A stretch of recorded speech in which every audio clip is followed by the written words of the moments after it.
Hello दोस्तों, हमारे channel में आपका स्वागत है। अगर आपको 90 का दौर याद है तो बाबा सहगल को आप भुला नहीं पाए होंगे। आजा मेरी गाड़ी में बैठ जा से लेकर हक्कू नामा टाटा जैसे गाने गाकर उन दिनों लोगों के दिलों पर राज किया करते थे। 90 के दौर में उनके जैसी शोहरत किसी दूसरे अभिनेता को हासिल नहीं हुई। लेकिन क्या आपको पता है कि ज्यादा शोहरत और कामयाबी ने उनके करियर को बर्बाद कर दिया था। चलिए हम आपको बाबा सहगल के सिंगर स्टार बनने से लेकर उनके करियर बर्बाद होने की पूरी कहानी सुनाते हैं। रैपर और पॉप सिंगर तो बहुत आए, मगर बाबा सहगल जैसा ना कोई आया ना ही कोई आएगा। इनकी कहानी शुरू होती है यूपी की राजधानी लखनऊ से, जहां पर वह एक मिडिल क्लास फैमिली में 23 नवंबर 1965 को पैदा हुए थे।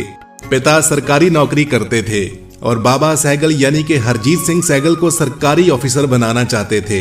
हरजीत सिंह सहगल बाबा सहगल कैसे बन गए और कैसे पॉप सिंगर बन गए, यह कहानी बड़ी दिलचस्प है, तो गौर से सुनिएगा। जब वह कॉलेज में थे तो उनका मन पढ़ाई के साथ साथ किशोर कुमार के गाने सुनने में ज्यादा लगता था। वह घर पर आए मेहमानों को भी किशोर कुमार के गाने सुनाया करते थे। जब लोगों से अपनी तारीफ सुनते तो उनके मन में गायक बनने का सपना पैदा होने लगा। हरजीत सिंह सहगल को घर पर बाबू नाम से पुकारा जाता था, तो उन्होंने सोचा कि जब बड़ा सिंगर बन जाऊंगा तो हरजीत सहगल नाम अच्छा नहीं लगेगा। इसलिए उन्होंने घर पर बुलाया जाने वाला उनका नाम बाबू से बाबा सहगल कर लिया और बस उसी दिन से हरजीत सहगल बाबा सहगल बन गए। पिता इनको इंजीनियर बनाना चाहते थे, तो जब इनकी कॉलेज की पढ़ाई पूरी हुई तो परिवार के दबाव में इलाहाबाद में इंजीनियर की नौकरी शुरू कर दी। 2 साल वहां पर काम किया, फिर दिल्ली में इलेक्ट्रॉनिक इंस्पेक्टर की नौकरी मिल गई। अब सहगल का करियर सेट हो गया था, पर इनका वहां मन नहीं लग रहा था और एक दिन जब वह घर पर पहुंचे तो मां को साफ साफ बोल दिया कि मैं अब नौकरी नहीं करूंगा और एक्टर बनने के लिए मैं मुंबई जा रहा हूं। बाबा सहगल के मुंह से यह बात सुनकर मां हैरान होकर बोली कि इतनी अच्छी नौकरी छोड़कर क्यों जा रहे हो, पर वह बोले मैं तो एक्टिंग ही सीखूंगा। सहगल के इंजीनियर बनने की खुशी में उनके पिता ने उनको एक कार गिफ्ट की थी, तो वही कार लेकर वह दिल्ली से मुंबई पहुंच गए। वहां जाकर उन्होंने अपने पॉप सॉन्ग के 2 एल्बम निकाले, मगर दोनों एल्बम फ्लॉप हो गए। इसमें इनको बहुत दुख हुआ और पिता ने भी बोला कि घर आ जाओ, तो वह निराश होकर घर वापसी की तैयारी कर रहे थे कि किस्मत ने अचानक से पलटी मारी। 1991 की बात है कि एक रात वह अपने दोस्त के घर टीवी देखने गए हुए थे, तो टीवी पर MTV चैनल पर एक गाना आ रहा था, आइज आइज बेबी। सहगल को इनकी धुन पसंद आ गई, फिर उन्होंने उसी धुन पर एक गाना लिखा और मैग्ना साउंड कंपनी को अपना गाना सुनाया, तो कंपनी ने उनको सुनते ही एल्बम लॉन्च करने का फैसला कर लिया। साल 1993 में बाबा सहगल का एक तीसरा एल्बम आया, ठंडा ठंडा पानी। एल्बम के 8 गानों ने धूम मचा दी। टाइम्स ऑफ इंडिया न्यूज़पेपर ने इनकी पहले पन्ने पर बड़ी बड़ी खबर छाप दी। फिर मैग्ना साउंड कंपनी ने इनकी वीडियो एल्बम भी निकाल दी, दिल धड़के मेरा दिल धड़के। इस गाने पर एल्बम शूट की गई। बाबा सहगल के साथ एक्ट्रेस पूजा बेदी नजर आई। दिल धड़के मेरा दिल धड़के वीडियो ने धमाल मचा दिया। रेडियो, टीवी और MTV पर बाबा सहगल गूंजने लगे और रातों रात ही एक सुपरस्टार पैदा हो गया। इसके बाद उन्होंने कभी पीछे मुड़कर नहीं देखा। बाबा सहगल रोज नई ऊंचाइयां छूते जा रहे थे। अब तो उनकी गायकी की धूम बॉलीवुड तक पहुंच गई थी। 1994 में उनको एक फिल्म में हीरो का रोल ऑफर हो गया। इतना ही नहीं, इसी फिल्म में अनु मलिक के साथ मिलकर उन्होंने एक गीत भी गाया, जिसने रिलीज होते ही कोहराम मचा दिया। गीत था आजा मेरी गाड़ी में बैठ जा। इस गीत के 4 साल बाद यानी कि 1998 में रिलीज हुई फिल्म मिस 420 भले ही ना चली हो, लेकिन यह गाना आज भी लोग गाते हैं।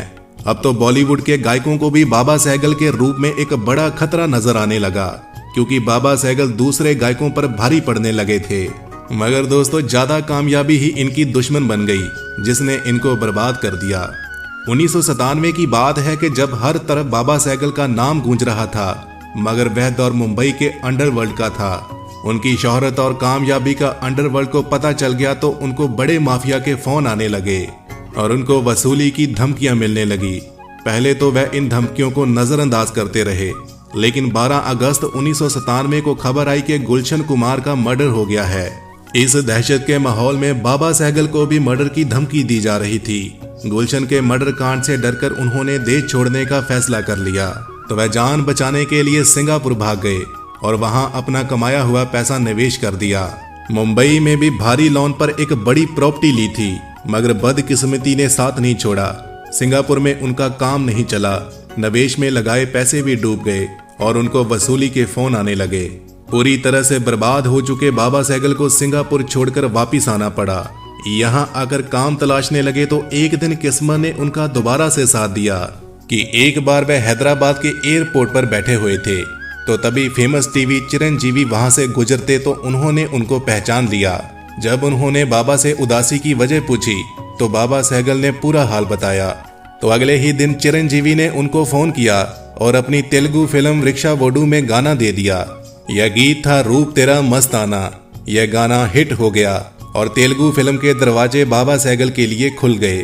थोड़ा काम मिलना शुरू हो गया, मगर वह 2 साल के बाद संगीत सीखने अमेरिका चले गए। जब वह अमेरिका से वापस आए तो सब बदल चुका था।